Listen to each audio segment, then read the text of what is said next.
Okay, so this is the end of mouse watching. What we need to do now, though, is we need to finish tying in our loose ends, and then we need to also make our border around the outside, which we'll use later on when we connect the different squares together.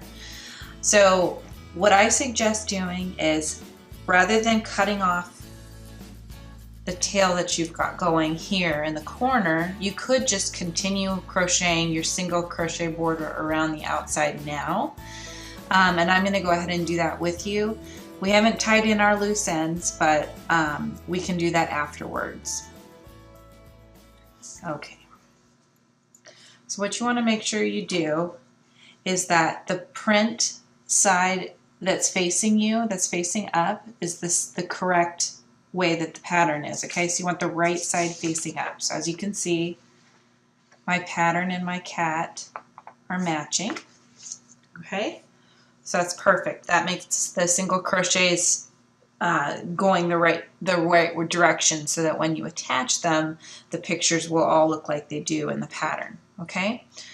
So what you want to do is each corner is going to have 3 single crochets total, and there's a long and a short side to each square. So just take a look and see what yours has. You should be on the short side.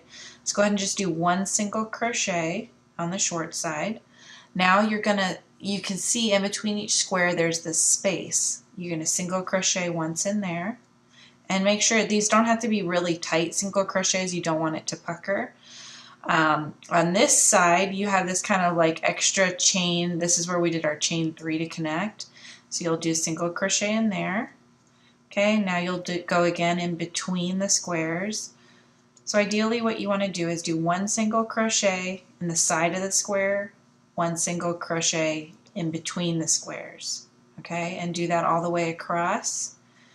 I have seen it where some crocheters will do 1 single crochet on the shorter sides, 1 in the middle, and then 2 on the longer sides of the square. So that's another option. It really just depends on the tightness of your stitching. I've tried both ways, and for me, when I was doing that extra single crochet on the longer side of the squares, it was giving me a kind of a like too much yarn. It was making my work weave in a way that I didn't like. So this way it lays flat when I'm done with it, and that's ultimately what you want. And as long as you're consistent, no matter what you do, that's what's gonna make it work for you, because ideally what you want is the same amount of single crochets on the borders of each of your work, right? So that way when you're stitching them together, the stitches will match. They'll match up together. So and I also wanted to say one more thing about borders as well while we're working on this, is that I had one of my squares that I was using a little bit of a thinner yarn on, and it made my square a little bit smaller than the other ones. And normally at the end when we block everything, that would for the most part take care of any small size differences, but this was a little bit more than a small size difference. I felt like with the blocking it was going to be a bigger issue. I think it would have stretched the squares out too much to make it the size of the rest of them. So what I ended up doing was, during the crochet border, doing the single crochet border, I went ahead and just did two rows of single crochet. So I went around once, and then I just went around one more time single crocheting, and that made it to a better size for when I go ahead and block it. So that's another thing that you can do depending on what kind of yarn you're using. If you're using acrylic yarn, or this one's a cotton, the green is cotton, some of these other ones, this orange is acrylic. These ones tend to be thicker, and so that should be making them about the same, but some of the softer yarns can end up making your work smaller, and so just keep that in mind. If you have too big of a size difference, you can always just crochet an extra single crochet edge all the way around, and that will hopefully take care of too much of a size difference for you. Okay, so we're at the corner, and right now I'm on the, let's see, I'm on the short side, so I'm going to do a single crochet. Okay, And then I'm going to go to the other side. Oh, nope, I'm wrong. I'm on the long side. Okay, I'm going to do 2 single crochets. Then I'm going to go on the other side and do 1. The other side of the corner, flip my work. Okay, go into the middle space. And then go again where you're doing 1 along the side, 1 in the middle, 1 along the side, oops, side of the square, and then in between the squares. And do that all the way around, making sure you've got 3 single crochets in the corner and 1 on the side of the squares and 1 in the between square space. Okay, I wanted to show one more variation on the border. If you're doing the single crochet and you're on an edge that has color changes, you can feel free to continue doing the single crochet edge but also doing color changes to match the bottom or wherever that color change is on the outside edge.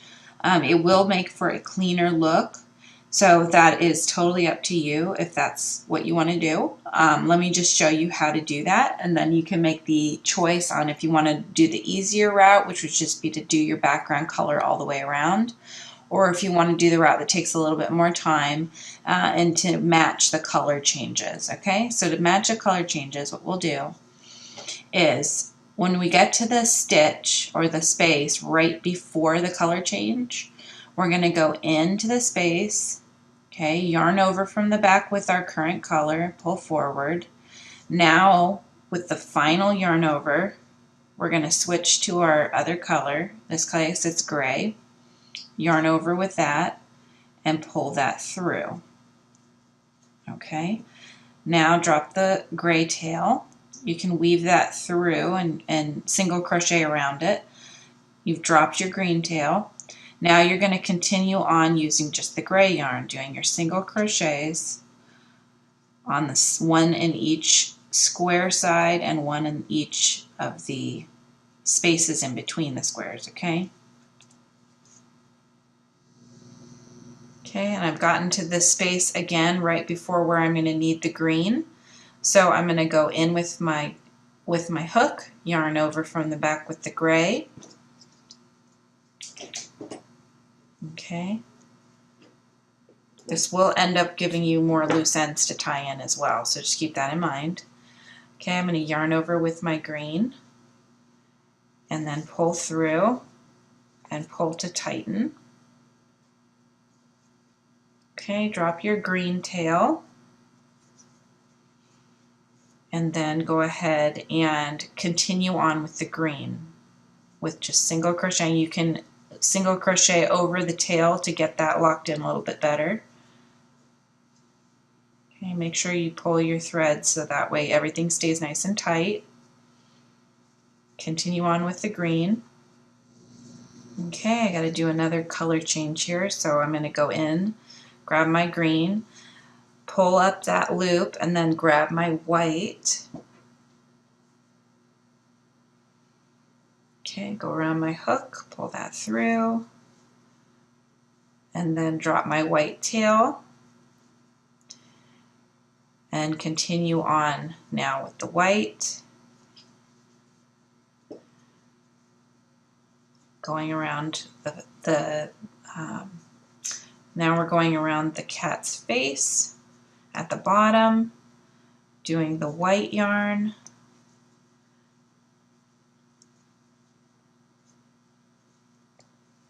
single crocheting around along the side of each square and still into the middle space. We're coming up on a corner here, so we're going to do our 3 single crochets around that square, 2 on the long side and 1 on the short side. Okay, flip your work.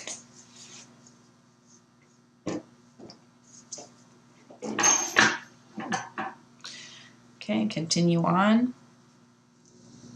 Okay, I've reached the space right before the color again. We're going to orange this time, so I'm going to pull forward my loop from the back. That gives me 2 loops. Grab one of your orange bobbins, and that final pull through is going to be with your orange bobbin.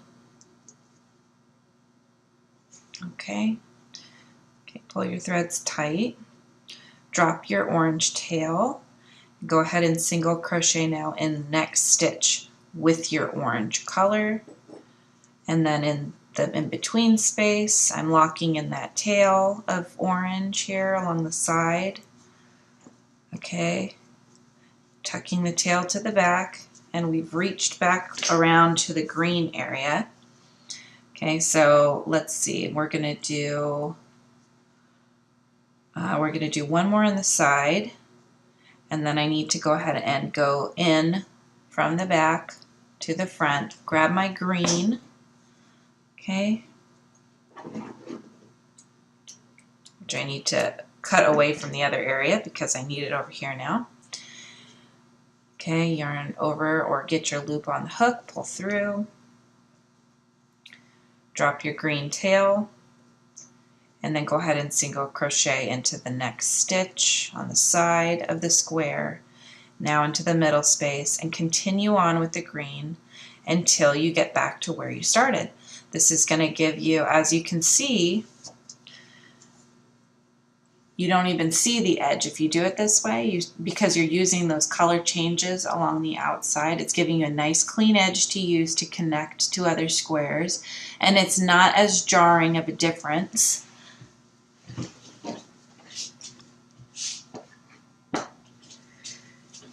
as doing it like this. This just shows you the difference in what the two different borders would look like, okay? So if you decide you want to use the background color, that's completely fine. It's going to look something like this. And if you decide you don't want to do that, you want it to look more clean, and you don't want there to be that extra little border noticeable, then I would suggest doing it this way, where you follow the color changes along the outside edge until you get all the way around, okay? So I'm going to meet you back when we're all done finishing up the green and weaving in our loose ends, and we'll take a look at how the cat looks at the end of that.